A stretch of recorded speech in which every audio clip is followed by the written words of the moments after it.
Good morning, everybody. Mike Roybal here with IT Colorado, coming to you to talk about our weekly live. This week, we're going to be talking about cybersecurity checklists.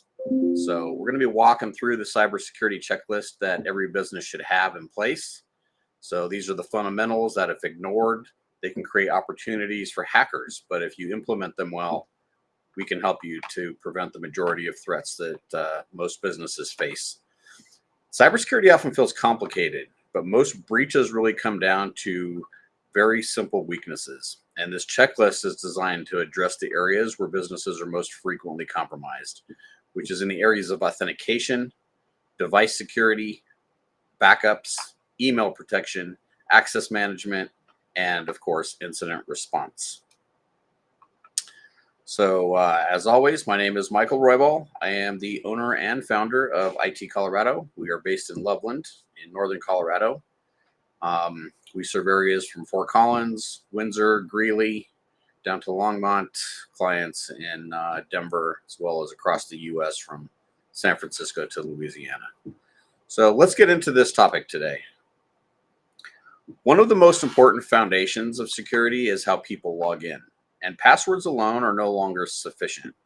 Attackers routinely purchase stolen credentials on the dark web, and they use automated tools to run programs like credential stuffing to test them against thousands of different systems at once.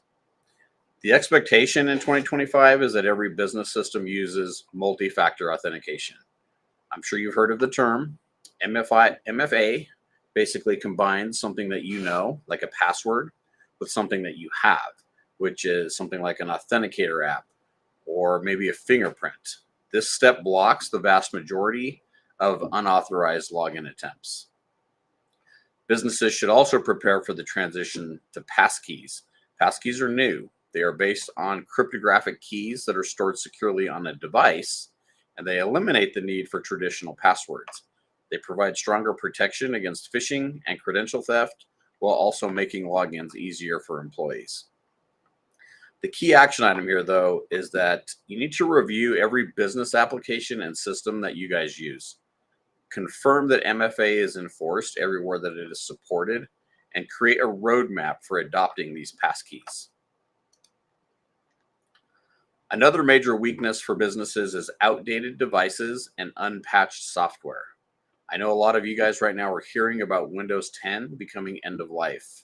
It is very, very important that you get these machines upgraded to Windows 11 if they support it, or replaced if they don't. Every workstation, laptop, and mobile device, it represents a potential entry point for an attacker. And the most common weakness is outdated software. So attackers are targeting vulnerabilities that are already known and that already have patches available, because they know that many organizations either do not know about them or they delay applying certain updates. Automatic updates should be enforced wherever possible. So for devices that cannot update automatically, a structured patch management process should be in place.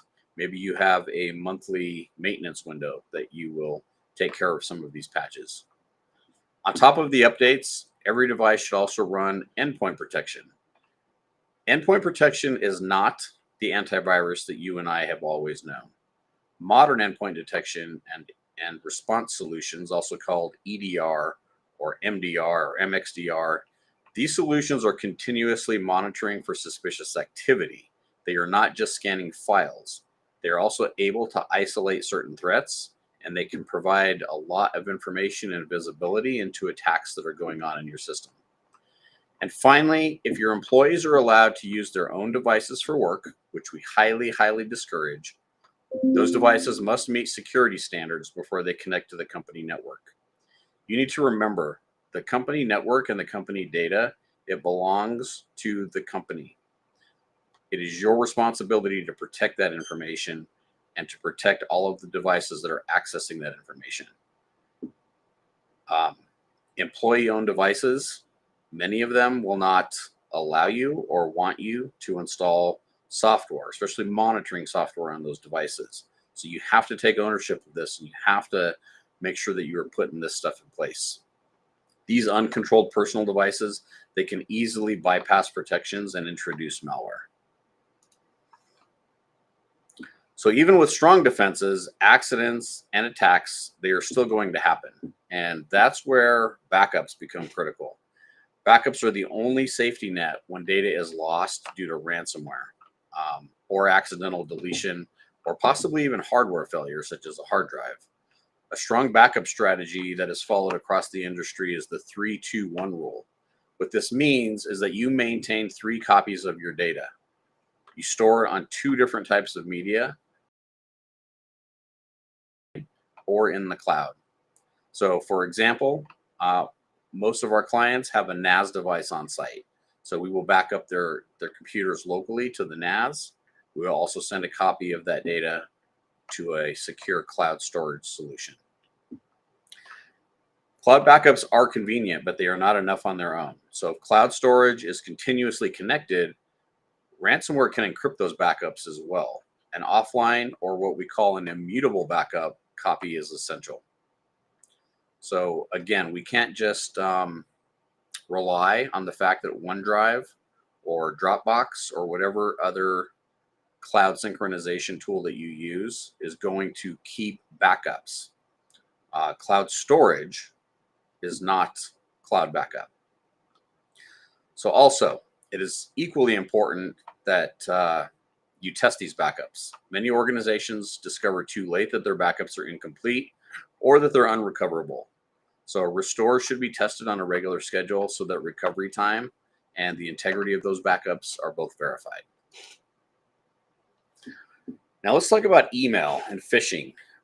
Email still remains the leading entry point for attackers, and phishing is effective because it bypasses, technical defenses, and what it really does is it relies on you, the human, to make an error in judgment. So one click on a malicious link, even if it's by accident or an attachment, can open the door to credential theft or malware.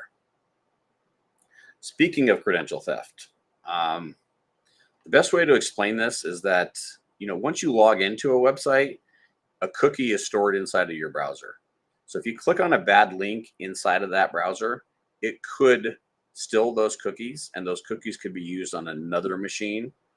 It's also called token theft, to basically pre-authenticate that person to log into your account because they have the token or the cookie that says you've already authenticated. So these defenses, they should be layered. And at a minimum, businesses should use enterprise-grade email filtering to block known spam and phishing attempts. We're utilizing AI today and some advanced tools to monitor emails before they even make it into your inbox to remove a very high percentage of the bad emails that are out there.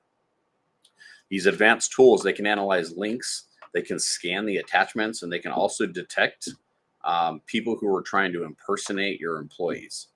So all of this stuff is increasingly necessary to protect your business. So alongside the technology, businesses must also establish some very clear policies for verifying requests that are sent by email.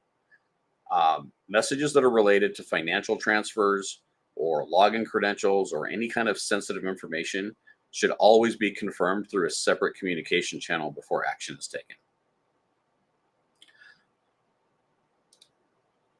So when attackers do gain access, the amount of damage they can cause, it really depends on how much authority that particular account has. Now, we run into a lot of situations where all the employees have access to all the data. Not every employee needs access to every system. The principle of least privilege, this ensures that users only have access that are required for their job and nothing more. This should be enforced through role-based access, access controls, and regular audits. So over time, it is common for employees to accumulate some unnecessary permissions. A quarterly review helps identify and remove these excessive rights that these particular employees have. Also, onboarding and offboarding are also critical. So when a new employee starts, they should receive only the access necessary for their job. And when an employee leaves, access must be revoked immediately across all systems. So make very good documentation on where access is being given. Dormant accounts have always been a major security risk for small businesses. So let's talk about incident response. So even with the strongest defenses, incidents can still occur. And the difference between a minor disruption and a business-ending event often comes down to the preparation.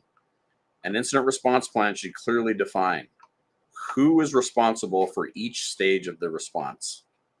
How are you going to contain and isolate any affected systems that have been compromised? How are you going to communicate with employees, with your customers, and with your business partners? When and how to involve external experts, such as IT providers, legal counsel, law enforcement, or insurance providers. So these plans, they should not remain theoretical. They should be tested through tabletop exercises. This is where leaders actually walk through a simulated breach and they practice the decision making under pressure. These exercises can reveal gaps and they can ensure that the plan can be executed effectively. So each of these areas all address a common point of failure that attackers rely on. Businesses that implement this type of checklist, they significantly reduce their exposure and they also improve their ability to recover when these incidents occur. You know, cybersecurity is not about perfection. And I have to tell you that an IT provider is not necessarily a cybersecurity provider. We are finding a lot of very low cost IT providers that are putting in subpar protections that will not protect you from most serious cybersecurity breaches. So this is about consistently applying these fundamentals. If your organization can check each of these boxes, you're far ahead of most of the businesses that are out there, and you're far less likely to become the next headline. So here's some next steps for you. If you're unsure where your business stands today, or if you've identified some gaps while listening to this checklist, I would invite you to schedule a cybersecurity strategy session with me. In this session, we will walk through your current defenses, we will identify some vulnerabilities that you may have, and we will help you map out a clear plan to strengthen your security. So please don't wait until after an incident to act. It is so much harder to recover from something like this once it actually happens. Your money is better spent on preventing the problem in the first place. So book your strategy session now and make sure that your business is prepared for 2025 and beyond. You can reach us at itcolorado.com/book-a-call. It should be going down there across the bottom of this video. If you have any questions, please leave them in the comments or feel free to send me a direct message and I will get back to you as soon as I can. I'll talk to you later. I hope you enjoy the rest of your day, and thank you for allowing me to spend 15, 20 minutes with you. Talk to you later. Bye.